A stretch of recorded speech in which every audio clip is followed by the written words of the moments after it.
இவங்களுடைய பெயர் நந்தினி. இவங்களுக்கு திருமணமாகி கிட்டத்தட்ட 8 வருஷம் ஆகுது. ஒரே ஒரு பையன் இருக்கிறாங்க. கணவர் ஒரு தனியார் நிறுவனத்துல வேலை பார்த்துக்கிட்டு இருக்காங்க. நம்ம நந்தினி ஒரு சூப்பர் மார்க்கெட்டில் வேலை பார்த்துக்கிட்டு இருக்காங்க. இவங்க 2 பேருக்கும் வர்ற வருமானத்தை வச்சு குடும்ப செலவு பார்க்க முடியதே தவித்துட்டு எதிர்காலத்துக்கு தேவையான செலவை சம்பாதிக்க முடியல. அது இல்லாம மாசாம லோன் கட்டணும். ஒரு பக்கம் குழு பிரச்சனை, ஒரு பக்கம் வெளியில் கடன் பிரச்சனை. இதே மாதிரி தினம் தினம் தவிச்சுக்கிட்டு இருக்கிறாங்க. என்னதான் கணவர் தன் மேல அவ்வளோ பாசமா இருக்கிறாங்க, அவ்வளோ உயிரா இருக்கிறாங்க அப்படின்னு வச்சுக்கிட்டாலும் எல்லா வகையிலையும் சந்தோஷத்தை கொடுக்கறாங்க. தினம் தினம் அப்படிங்கிற ஒரு வாழ்க்கையா கூட நம்ம இப்போதைக்கு பாத்தீங்கன்னா அடுத்த கட்டத்துக்கு போக முடியலையே. எல்லாரும் வசதி வாய்ப்பா இருக்கிறாங்க, நாம இப்படியே இருக்கிறோமே அப்படிங்கிற எண்ணம் நம்ம நந்தினிக்கு அடிக்கடி வர ஆரம்பிச்சிருக்குது. இப்படி இருக்கும்போதுதான் கணவருடைய நண்பர்கள் 3 பேர் பாத்தீங்கன்னா தன்னுடைய வீட்டுக்கு வராங்க. அப்பதான் முதல் முறையா நந்தினி அவங்கள பாக்குறாங்க. அவங்க 3 பேருமே கார்ல வந்திருந்தாங்க. ஏகப்பட்ட பணவசதி படைச்சவங்க போல. உண்மையிலையுமே பாத்தீங்கன்னா நம்ம நந்தினிக்கும் சரி, கணவருக்கும் சரி, குழந்தைகளுக்கும் சரி புது புது ட்ரெஸ், அதுக்கப்புறம் பாத்தீங்கன்னா ஜுவல்ஸ், இதையெல்லாம் பாத்தீங்கன்னா கிஃப்டா கொடுத்துட்டு வந்திருக்காங்க. எப்படியும் ஒரு 10 நாள் நாம இங்கதான் இருக்க போறோம் அப்படின்னு அவங்கக்குள்ளார பேசிக்கிட்டு இருந்திருக்காங்க. நம்ம நந்தினி அவங்க 3 பேரையும் அண்ணா அண்ணா அன்னு சொல்லிதான் கூப்பிட்டு இருந்திருக்காங்க. ஆனா அவங்க 3 பேருக்கும் இன்னும் திருமணம் ஆகல. அவங்க 3 பேருமே தன்னுடைய கணவர்கிட்ட நல்லா நெருங்கி பேசுறது, பழகிறது எல்லாத்தையும் பார்த்துக்கிட்டே இருக்காங்க. இப்படி இருக்கும்போதுதான் நந்தினி கிட்டையும் அவங்க நெருங்கி பேசும்போது நம்மளுடைய நிலைமைய பாத்தீங்கன்னா நந்தினி அவங்க கிட்ட சொல்றாங்க, கொஞ்சம் கடன் பிரச்சனை, கொஞ்சம் கொஞ்சம் வீட்டு பிரச்சனை, மத்தபடி பாத்தீங்கன்னா நாங்க 2 பேருமே ரொம்ப சந்தோஷமாதான் இருக்கிறோம். எப்படியாவது என் கணவரும் நல்ல நிலைமைக்கு வந்துட்டாங்க அப்படின்னா எப்படியாவது பார்த்தா நாங்களும் முன்னுக்கு வந்துருவோம் அப்படின்னு சொல்லி புலம்புறாங்க. அப்பதான் அந்த 3 பேர் சொல்றாங்க, பரவாயில்ல விடுமா, நாங்க 3 பேரும் பாத்தீங்கன்னா பெங்களூர்ல ஒரு பிசினஸ் பண்ணிக்கிட்டு இருக்கிறோம்.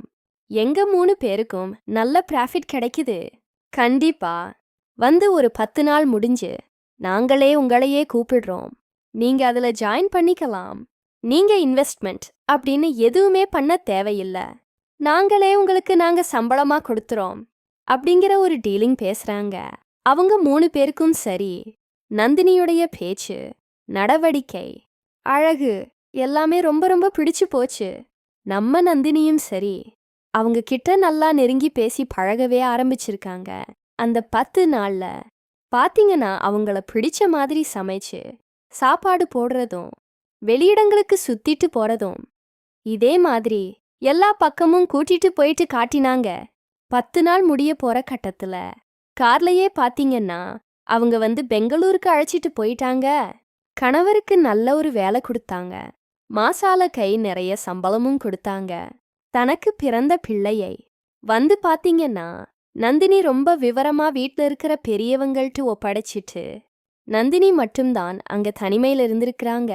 இப்படி இருக்கும்போதுதான் வாடகை ரூம் எல்லாம் வேணாம், எங்க கிட்டயே கெஸ்ட் ஹவுஸ் இருக்கு, அங்க போய் நீங்க தாராளமா தங்கிக்கலாம் அப்படின்னு பாத்தீங்கன்னா நந்தினி கிட்ட சொல்லிட்டாங்க. இப்ப கணவருக்கு ஏகப்பட்ட வேலை வாய்ப்பு, வீட்டுக்கு அடிக்கடி வரனா கூட அந்த 3 பேரும் பாத்தீங்கன்னா அடிக்கடி வீட்டுக்கு வர ஆரம்பிச்சிருக்கிறாங்க. வரும்போதே சில நேரத்துல போதையில, சில நேரத்துல பாத்தீங்கன்னா சிக்கன், மட்டன் அப்படின்னு எடுத்துட்டு சமைச்சு கொடுக்க சொல்லுவாங்க. சாப்பாட்டை ருசிச்சு பார்த்து ஆகா ஓகோ அன்னு புகழ்ந்து தள்ள ஆரம்பிப்பாங்க. அதுல பாத்தீங்கன்னா ரமேஷ்ன்னு ஒருத்தன் ஒருவேளை நான் திருமணம் பண்ணிக்கிட்டேன் அப்படின்னா உங்கள மாதிரி ஒரு அழகான பொண்ணை தான் திருமணம் பண்ணிக்குவேன். ஒருவேளை உங்களுக்கு கல்யாணம் மட்டும் ஆகல அப்படின்னா நான் எப்படியாவது உங்களை அடைஞ்சாவது நான் திருமணம் பண்ணிக்குவேன். உங்களுடைய சாப்பாடு, உங்களுடைய பேச்சு, உங்களுடைய நடவடிக்கை, உங்களுடைய அழகு எல்லாமே ரொம்பவே சூப்பரா இருக்குது அப்படின்னு புகழ்ந்து தள்ள ஆரம்பிக்கிறாங்க. நம்ம நந்தினியும் சரி, அத பத்தி பெருசா காட்டிக்காம, இவங்களால தான் நாம இந்த அளவுக்கு வேலையில இருக்கோம். இப்ப இவங்களையும் உதறி தள்ளிட்டு போனோம்னா என்ன பண்றது அப்படின்னு ஒரு நிபந்தனையோட கட்டுப்பாட்டோட இருக்கிறாங்க. இருந்தாலும் அந்த 3 பேர்ல 2 பேர் பாத்தீங்கன்னா அடிக்கடி வீட்டுக்கு வரல. இந்த பக்கம் ரமேஷ் மட்டும் அடிக்கடி போன்ல பேசுறது எல்லாமே இது 2 பண்ணிட்டு கிடக்குறாங்க. ஏன்னா ரமேஷ் மூலமாதான் இவங்க இப்போதைக்கு கணவர் நல்ல வேலையில இருக்கிறாங்க. அது மட்டும் இல்லாம ரமேஷ் தான் வீட்டு செலவு, இந்த கெஸ்ட் ஹவுஸ் எல்லாமே கொடுத்தது எல்லாம் அவங்க தான். அவங்களையும் உதறி தள்ளிட்டோம்னா இப்போதைக்கு அடுத்த கட்டத்துக்கு என்ன பண்றது அப்படின்னு சொல்லி புலம்ப வந்து ஆரம்பிச்சிருக்கிறாங்க. இந்த விஷயம் கணவருக்கு தெரிஞ்சிச்சா அப்படின்னா கண்டிப்பா கோவப்படுவாங்க. உள்ள வேலையும் போயிரும். கொஞ்சம் கடன் பிரச்சனை எல்லாமே கழுத்தை பிடிக்கிற மாதிரி வரும். அதனால அவங்க எது பேசினாலும் கொஞ்சம் அட்ஜஸ்ட் பண்ணி தான் ஆகணும். அப்படிங்கிற இடத்துல தான் நம்ம நந்தினி இருக்கிறாங்க. இப்படி இருக்கும்போது தான் ரமேஷுக்கு பிறந்த நாள். நம்ம நந்தினிக்கு ஃபோன் பண்ணி இன்னைக்கு எனக்கு பிறந்த நாள் அப்படிங்கிறாங்க. நம்ம நந்தினியும் சரி விஷ் பண்றாங்க. அண்ணா அண்ணா ன்னு கூப்பிடும்போது என்னைய மட்டும் நீ அண்ணான்னு கூப்பிடாத. நான் நினைச்சேன் அப்படின்னா உன்னுடைய கணவருடைய வேலையை தூக்கவும் முடியும். அது மட்டும் இல்லாம இதுக்கப்புறம் இன்னும் கை நிறைய சம்பளம் கூட கொடுக்க முடியும். ஏன் நான் நினைச்சா கூட உனக்கே மாசம் ஆனா 50,000 60,000 உனக்கு சம்பளம் கொடுக்க முடியும் அப்படின்னு சொல்ல வந்து ஆரம்பிக்கிறாங்க. நந்தினிக்கு அவங்க கிட்ட பேசுறது கொஞ்சம் கூட பிடிக்கல. அப்படின்னாலும் பேசக்கூடிய நிலையில தான் நம்ம நந்தினியும் இருக்கிறாங்க. இப்படி இருக்கும்போதுதான் எனக்கு பிறந்த நாள் இன்னைக்கு. நான் வந்து பாத்தீங்கன்னா ரெஸ்டாரண்ட்ல இருந்து சாப்பாடு ஆர்டர் பண்ணிட்டேன். நாம 2 பேரும் சாப்பிடுறோம். உன்னுடைய கணவர் இப்போதைக்கு முக்கியமான மீட்டிங் கோஷரம் துபாய் வரைக்கும் அனுப்பி வைக்க போறேன். எப்படியும் போயிட்டு வர 10-15 நாள் வரைக்கும் டைம் ஆகும் அப்படின்னு சொல்றாங்க. நம்ம நந்தினிக்கு ஒரு பக்கம் பயம்.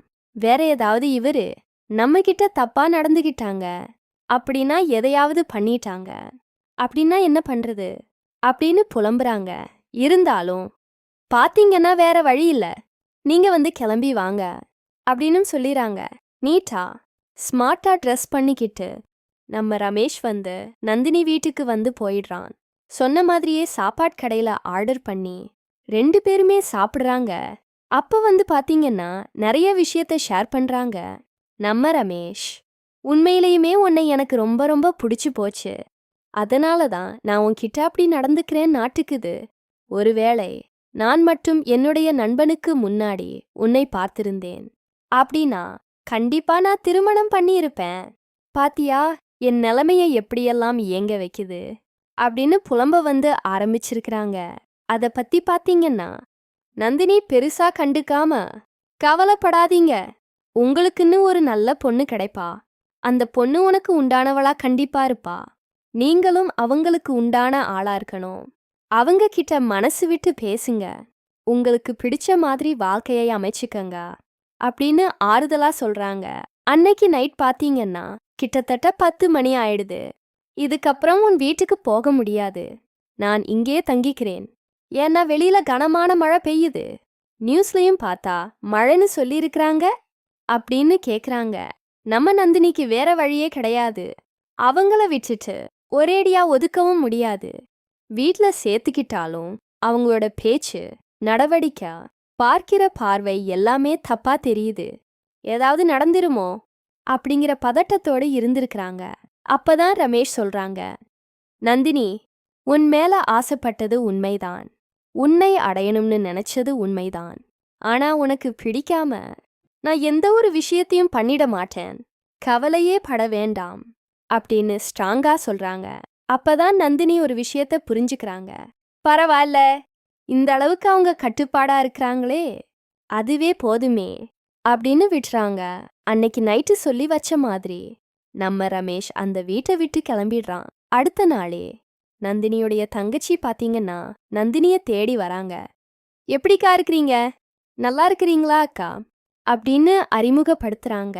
அந்த நேரத்துல இந்த விஷயத்தை கேள்விப்பட்டு நம்ம ரமேஷும் நந்தினி வீட்டுக்கு போறாங்க. 2 பேருமே அறிமுகமாகறாங்க. அப்பதான் நந்தினி வந்து தங்கச்சியை அறிமுகப்படுத்துறாங்க நம்ம ரமேஷுக்கு. தங்கச்சியை ரொம்ப ரொம்ப பிடிச்சு போனதுனால அப்பதான் முறைப்படி பொண்ணு கேக்குறாங்க. நம்ம நந்தினியும் ஓகே சொல்லி முடிச்சுறாங்க. அவங்க 2 பேரும் திருமணம் பண்ணி சந்தோஷமா வாழவும் ஆரம்பிச்சிருக்காங்க.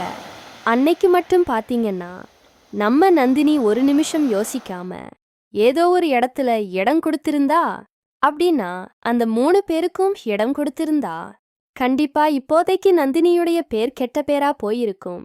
என்னதான் காசு பணம் கிடைச்சாலும் கணவர் கூட கடைசி வரைக்கும் சந்தோஷமான வாழ்க்கை வாழ முடியாது. அன்னைக்கு வந்து கட்டுப்பாட்டோட இருந்ததுனால மட்டும்தான் இப்போதைக்கு கணவருக்கு உண்மையாகவும் அதுக்கப்புறம் எல்லா கடனையும் அடைச்சிட்டு நிம்மதியா வாழவும் ஆரம்பிக்கிறாங்க.